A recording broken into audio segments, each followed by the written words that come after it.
तो JEE mains जनवरी attempt का result आने वाला है और टेंटेटिव डेट रिजल्ट की हमारी 12 फरवरी 2026 है, जो कि 2 दिन में आपका रिजल्ट आ जाएगा और 2 दिन में आपको पता चल जाएगा कि आपका पेपर सही में अच्छा गया था या फिर आपको ऐसा लग रहा था अच्छा गया था। बिकॉज आपके पेपर अच्छा देने ना देने से ज़्यादा फर्क नहीं पड़ता है, लोग कितना पेपर अटेम्प्ट कर रहे हैं at average percentile and all, everything depends on that. तो 12 फरवरी को आपको पता चल जाएगा आपका क्लियर हुआ जेई का एग्ज़ाम या नहीं हुआ।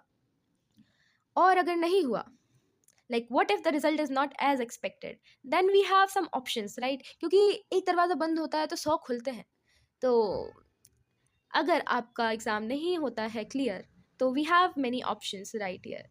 The first option is drop. Always, like always there is an option which is much you think that the option is much better than the other options, and if you think कि आपका drop लेने से हो जाएगा, वैसे तो बहुत कम ही लोगों का होता है ड्रॉप लेने से, and that's the true thing, like drop is not always worth it. So if you think you can study seriously without anxiety, stress, pressure and still clear the JEE mains exam, जिसमें बच्चे हर साल 2-3 लाख बढ़ जा रहे हैं, then obviously you can take a drop. But if you don't have the drop option in your life, of course not everyone has the option for drop.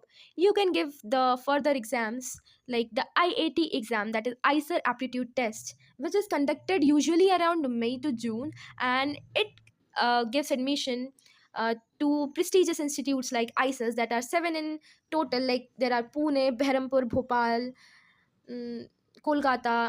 So there are almost 7 ICERs and 1 IISc Bangalore. So if you are into research, no, then you already know about IISc Bangalore. So if you get a very good marks, like under all India rank under 50 to 100, then only you will get IISc Bangalore. Like इसमें जो है ना ये IISER aptitude का exam, it use to be a very nice exam. Like कम बच्चे रहते थे, कंपटीशन कम रहता था, और पता है 50-60 हज़ार बच्चे ही देते थे. लेकिन मेरे ही टाइम पे इसमें 2 लाख बच्चे हो गए. लाइक इसके बारे में अब ऑलमोस्ट सभी को पता चल चुका है. तो अब कंपटीशन इसमें भी हाई हो रहा है. तो you have to be sincere if you really want to get into ICERs or IISc. From ICER or IISc, you can do BSc in life sciences like physics, chemistry, mathematics, biology, economics, or you know what?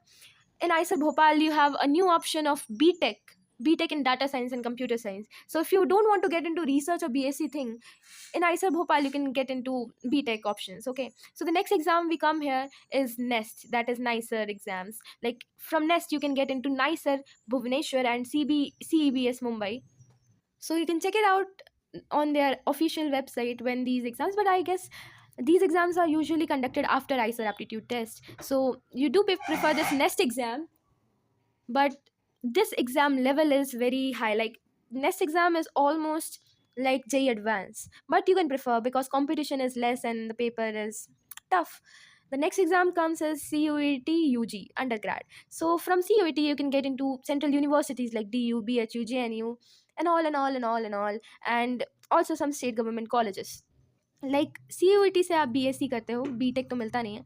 फिर comes here is NCET exam, जिससे आपको RI और IITs में admission मिलता है. हाँ, अगर आपका JEE नहीं निकल रहा है, JEE एडवांस नहीं निकल रहा है, फिर भी IIT जाना चाहते हो, लेकिन यहाँ पे आपको BSc प्लस B.Ed वाला ऑप्शन मिलता है.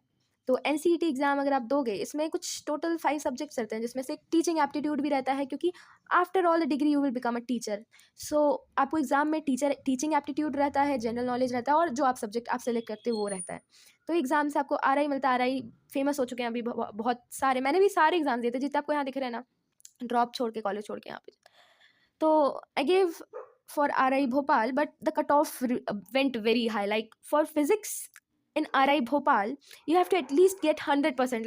Like for general, there are only 9 seats, and I saw that all those 9 seats were filled by 100 percentilers. So the percentile went very high, and there are also many RIs like Ajmer.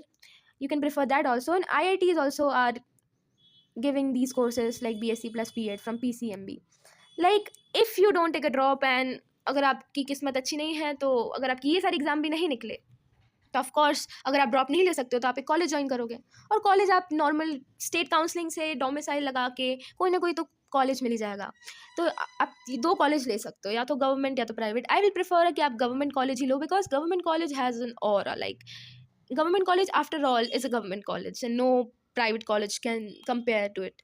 तो अगर आप college ले लेते हो and still dream for IITs, then after college And during college, you can prepare for these exams like IIT JAM, GATE, COET PG, ZEST, and TIFR. TIFR is for Tata Research Institutes and Research thing.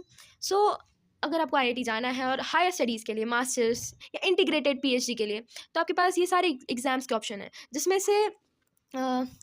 से आपके पास ये जो IIT JAM वाला है option और ये ZEST वाला option है, इसमें आपको इंटरव्यू देना पड़ता है एग्जाम के बाद, और गेट में नहीं देना पड़ता है।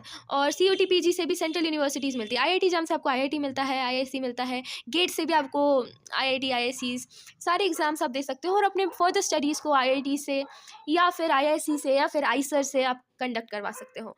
तो यही था बस आज के लिए, और इससे आपको पता चल जाएगा कि आपको करना क्या है JEE मेंस के रिजल्ट के बाद। तो आप ज़्यादातर क्या ही कर सकते हो, पढ़ाई करो और ये सारे एग्ज़ाम्स की साथ में तैयारी करो, क्योंकि अगर एक एग्ज़ाम नहीं निकला तो बाकी सारे निकल सकते हैं, और बाकी सारे नहीं निकले तो आप कॉलेज ज्वाइन करके इन बाकी एग्ज़ाम्स की तैयारी कर सकते हो। That's all for today, bye bye.